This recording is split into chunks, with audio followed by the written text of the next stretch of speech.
Hello everyone, in this video I will be doing a breakdown of my Harley Quinn Permafrost grenade build, which is a very good build for incursions like Imposter Syndrome and Riot because of the high AoE damage, and it's also very fun to play and safe because enemies will be permanently frozen. For this showcase I am using Harley Quinn mainly because of her Battle Rocket talent, which is extremely good for incursions like Imposter Syndrome and Riot, and also because she has a lot of talents that increase her grenade damage or buff her grenades in other ways. This build focuses on spamming grenades and keeping enemies frozen constantly in order to keep them poisoned and to protect us from damage.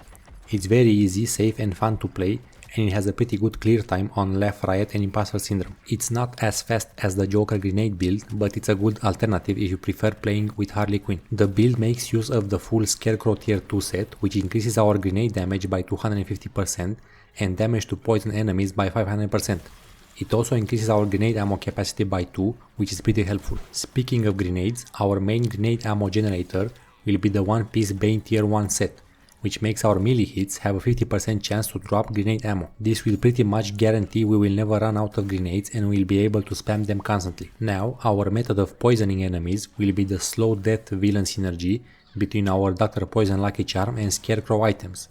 This makes enemies poison as long as they are afflicted, which means we will need a way to constantly apply affliction to enemies. Since we are mainly going to use this build for Riot and Imposter Syndrome, we need a way to apply affliction constantly to all enemies around us before using our grenades to deal damage. The way we're doing this is by using the Rose melee weapon and the Psychochemical Warfare villain synergy to constantly spam our affliction strike and apply freeze to all enemies around us, which will in turn make them poisoned. Keep in mind that the Fear episode has a lot of mutators that make enemies resistant to damage and have other annoying effects if they are not poisoned, which is why you must use poison in every build you make. Our main ways of surviving will be gaining shield from grenade hits and our squad ultimate. So far I was able to clear mastery 365 with this build, but it can easily go up to mastery 600 without a doubt, because I can clear incursions at my current level in 4 minutes or less. Let's dive into the items we are using for this build.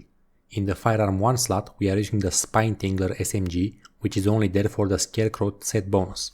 In the firearm 2 slot we are using the Feint of Heart pistol, which is only there for the Scarecrow set bonus. For the melee we are using the Rose, which makes our melee hits deal no damage but generate 35% affliction strike resource.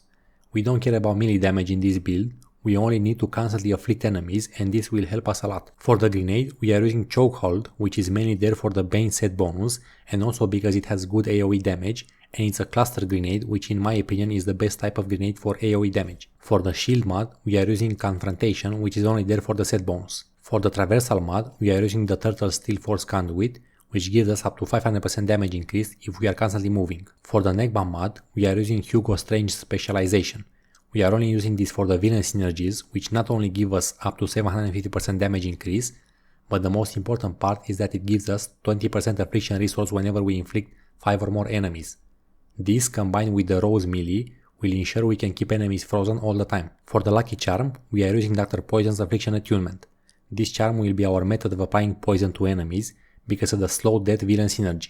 Besides that, it also gives us up to 330% damage to afflicted enemies and makes enemies take 100% more damage, which is amazing. The affliction we are using for this build is Deep Freeze. The main reason for this is that it's the best choice for crowd control, keeping enemies grouped together and helping us stay alive easier. Another reason is that the other 3 afflictions are not very helpful for a grenade build, and since we are not relying on our firearms, we do not care about the downsides of Deep Freeze. Let's move on to the recommended augments on each item. For the primary firearm you want to have XP from enemy kills, shield harvest chance and suicide strike resource from critical hits. For the secondary firearm you want to have XP from enemy kills, shield harvest chance and suicide strike resource from critical hits. For the melee weapon you want to have shield harvest chance, traversal attack resource from melee hits and affliction resource from melee hits. For the grenade you want to have grenade damage to grunt enemies, shield regenerated for each enemy hit and grenade damage to frozen enemies. For the shield mod you want to have pickup radius, shield harvest chance and damage while shield is at 100%. For the traversal mod you want to have damage to grunt enemies, damage to brute enemies and damage to enemies that are within 5 meters. For the neckband mod you want to have grenade damage to grunt enemies, grenade damage to brute enemies and damage while shield is at 100%. For the lucky charm you want to have grenade pickup radius, squad ultimate resource from enemy kills and damage while shield is at 100%. As always, you want to make sure that your bots are equipped with 2 stacked deck firearms each, or at least 1, because they can apply it to enemies and not only will it increase the damage you deal, but it will also make them deal damage. When it comes to talents for Harley Quinn, we are focusing on anything that increases overall damage, grenade damage, and anything else that affects our grenades in some way. Some of the key talents are Bigger Bang, Group Therapy, Cherry Bomb, Battle Rocket, and Grenade Parade.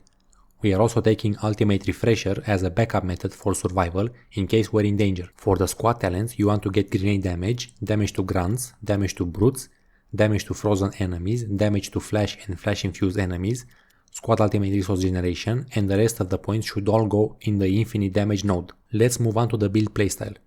This is a very easy to play build, since all you need to do is spam your Affliction Strike by holding the melee button, and then once enemies are frozen, spam grenades. Rinse and repeat the same process over and over until all enemies are dead, while being careful not to die. Start off by spamming your melee attacks to charge up your Affliction Strikes and start getting grenade ammo.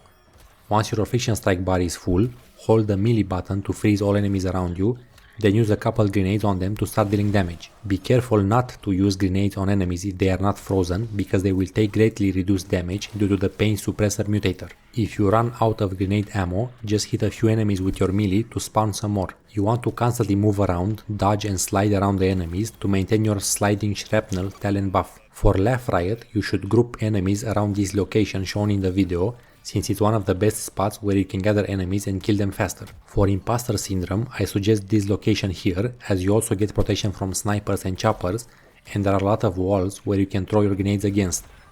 Make sure that when you throw your grenades, you aim them at the ground, right between enemies, so that the clusters hit everything around them. If you feel like you're at a risk of dying, use your squad ultimate quickly to get full health and shield. For Imposter Syndrome, make sure to keep an eye out for destroyers when they lose one health bar, because they will explode and one-shot you. Use your Shield Harvest, Suicide Strike or Traversal Attack to dodge the explosion. You can also avoid the explosions completely if you keep enemies frozen all the time. That will be it for this video. Thanks for watching and I'll catch you in the next one.